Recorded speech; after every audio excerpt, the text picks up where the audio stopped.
कराची वाले तैयार रहें एक प्रॉपर हीट वेव के लिए। जी हाँ, ये जो बात हम कर रहे हैं, अभी तक तो आपने जो गर्मी कराची में महसूस की मई के 20 दिनों के अंदर, वो गर्मी सिर्फ फील लाइक टेम्परेचर के बढ़ने की वजह से हो रही थी। जाहिर है कि कराची में फील लाइक टेम्परेचर बढ़ता है तो फिर एक्चुअल टेम्परेचर के मुकाबले में गर्मी ज़ायद महसूस की जाती है।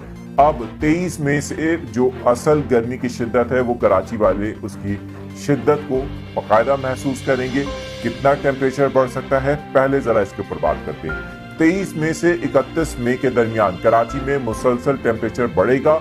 एक्चुअल टेम्परेचर 43-44 तक भी जा सकता है शहर के खास तौर पे शुमाली इलाकों में और शहर के मशरकी इलाकों में। इस दौरान कराची में समुद्री हवाएं मुअत्तल हो सकती हैं और कराची में या तो जनूब मशरिक से या फिर शुमाल मशरिक से चलने वाली हवाओं की वजह से खुश्क मौसम भी देखने को मिल सकता है। वहीं पर कराची में दो तरह की मौसमी सूरत हाल का सामना आपको इस पीरियड के अंदर यानी कि 23 मई से लेकर 31 मई 2025 के दरमियान देखने को मिलेगा, जिसमें शहर के जो जनूबी इलाके हैं जैसे कि साहिल समुंदर के करीब के इलाके, वहां पर कुछ नमी ज्यादा होगी और शहर के शुमाली इलाके और शहर के मशरकी इलाकों के अंदर खुश्की ज्यादा होगी। ये दो तरह की कंडीशन का सामना करना पड़ेगा। मगर एक मिनट रुकिए, क्या इसी दौरान कराची में प्री मानसून बारिश का भी इम्कान हो सकता है? जरा इसके ऊपर बात करते हैं। सबसे इंपॉर्टेंट टॉपिक है जो इस वक्त आपको बताया जा रहा है। ये देखिए, इस वक्त हम आपको विंडी की कर्टेसी के साथ ये दिखा रहे हैं जो प्रोजेक्शंस इस वक्त आ रही हैं।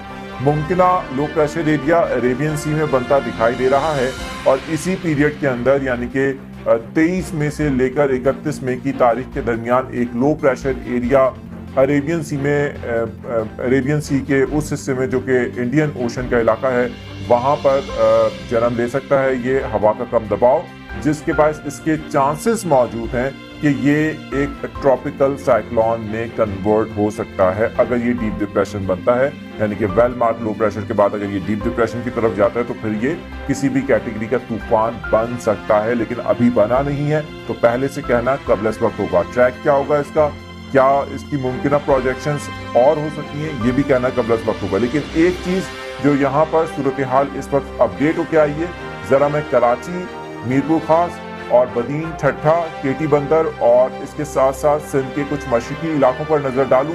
आप स्क्रीन पर देख सकते हैं विंडी की कर्टेसी के साथ आपको ये दिखाया जा रहा है कि जो कराची समेत सिंध की साहिली पट्टी है और साथ ही सिंध के चंद एक मशरकी इलाके हैं, वहां पर इस हवा के कम दबाव के बायस इस महीने के आखिर में यानी कि मई के आखिर के दिनों में, जिसके अंदर 25, 26, 27, 28, 29 और 30 मई के साथ 31 मई का दिन भी इंक्लूड कर लें जो गालिबन फ्राइडे का दिन होगा, उसके अंदर हम देखेंगे कि कराची में हवाओं का रुख जनूब से भी हो सकता है, जनूब मशरिक से भी हो सकता है। जैसे कि मैंने अर्लियर पहले आपको बता दिया कि कराची में जनूब मशरिक से और शुमाल मशरिक दोनों समत से हवाएं चल सकती हैं।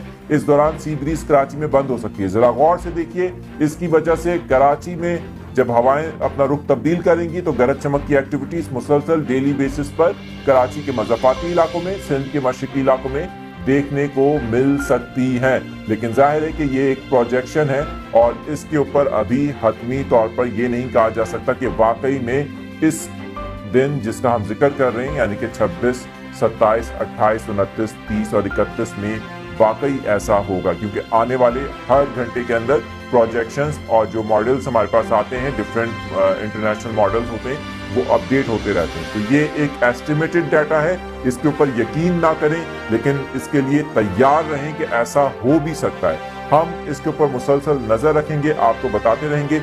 एक चीज कंफर्म है कि 23 से लेकर 31 मई तक कराची को एक हीट वेव का सामना करना पड़ सकता है, जिसके अंदर टेम्परेचर काफी ज्यादा बढ़ेगा, एक्चुअल टेम्परेचर बढ़ेगा, जिससे कराची में हम प्रॉपर गर्मी की एक लहर देखेंगे। अभी तक जो 20 दिनों में आपने गर्मी देखी है वो सिर्फ महसूस किए जाने वाला दर्जा हरारत जायद था, वो सिर्फ हमारे नमी का तनासुब जायद था, जिसकी वजह से पसीना बह रहा था, घुटन हो रही थी, इसकी वजह से आपको गर्मी लग रही थी, लेकिन एक्चुअल टेम्परेचर नहीं बढ़ा था। मजीद खबरों और अपडेट्स के लिए देखा करें KNN पाकिस्तान, सच से हक तक।